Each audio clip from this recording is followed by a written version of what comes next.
The killing of 37-year-old Renee Nicole Macklin Good on the streets of Minneapolis has rapidly become more than a single tragic act of police violence. It has evolved into a case study on how power responds when confronted with visual evidence that contradicts its preferred narrative, and how quickly the machinery of government can be mobilized to obscure accountability.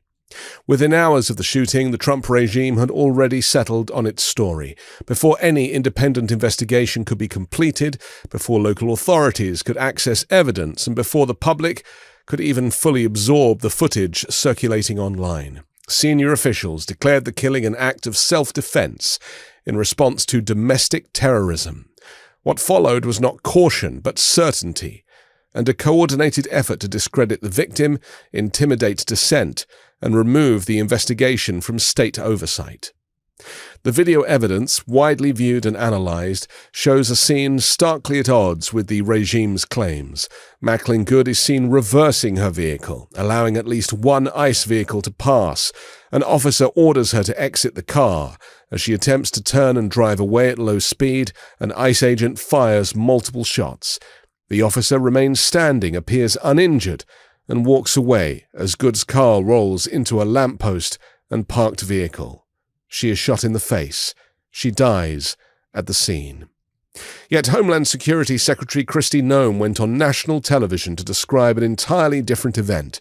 She claimed the victim weaponized her vehicle, attempted to run over officers, and committed an act of domestic terrorism. Vice President J.D. Vance echoed the same claims from the White House podium, insisting Macklin Good was killed because she tried to ram somebody with her car, and alleging, without evidence, that she was part of a left-wing network inciting violence against federal law enforcement. Donald Trump himself replayed the video for reporters and declared that Macklin Good behaved horribly. She didn't try to run him over, he said, she ran him over. This assertion stands in direct contradiction to multiple camera angles that show the officer never being struck and remaining mobile after the shooting.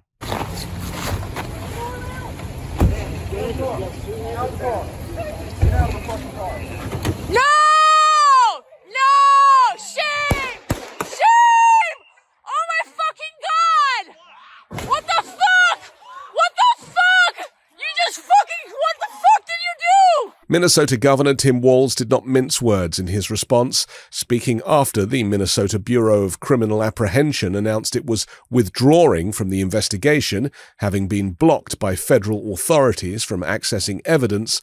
Walz said it was now very, very difficult to believe a fair outcome was possible. People in positions of power have already passed judgment, Walz said.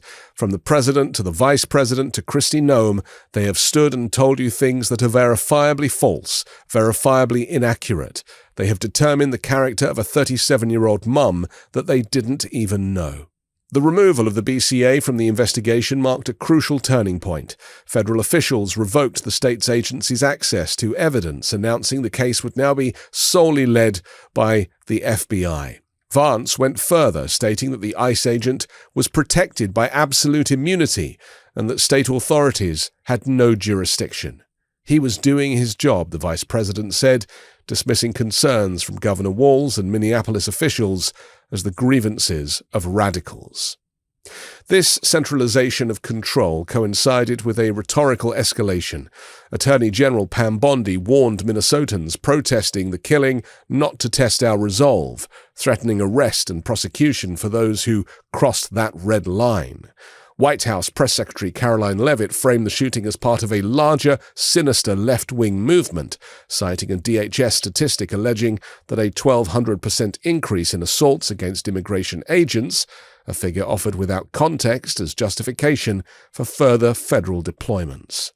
Indeed, rather than pulling ICE out of Minneapolis, the administration announced it would send more than 100 additional Customs and Border Protection agents to Minnesota.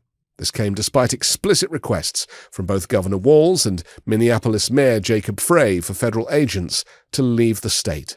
Frey, speaking emotionally, told ICE to get the F out of Minneapolis, accusing the agency of creating chaos, terrorizing long-term residents, and directly causing the conditions that led to Macklin Good's death. The pattern is difficult to ignore. Visual evidence emerges, officials immediately assert a counter-reality.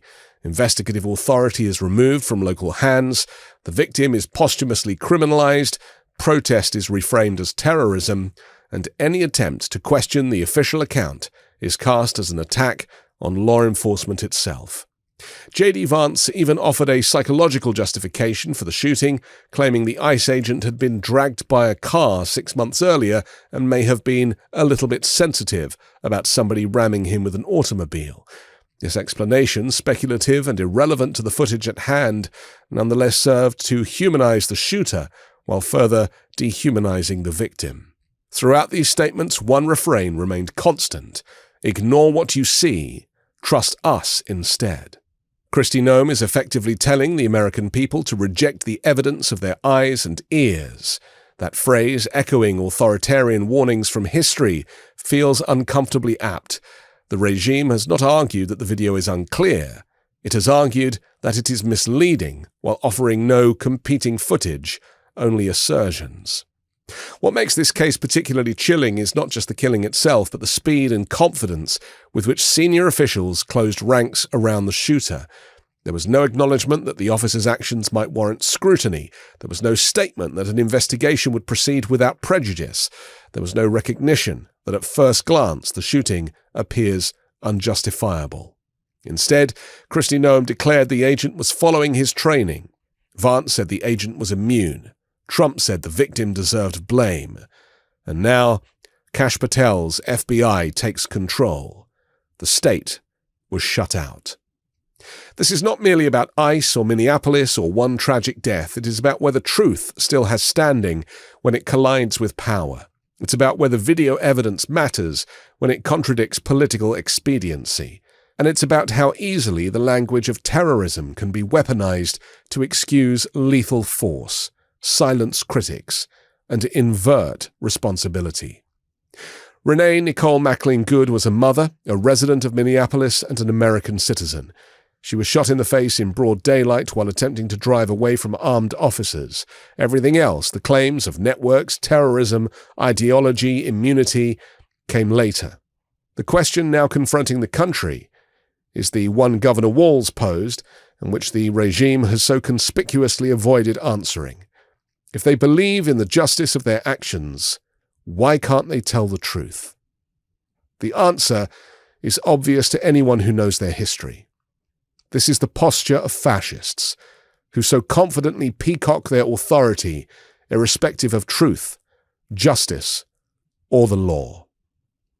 I'm Anthony Davis. You can find me on the 5 Minute News YouTube channel and podcast, on Wednesdays co-hosting Uncovered, and on Sunday on The Weekend Show with MeidasTouch.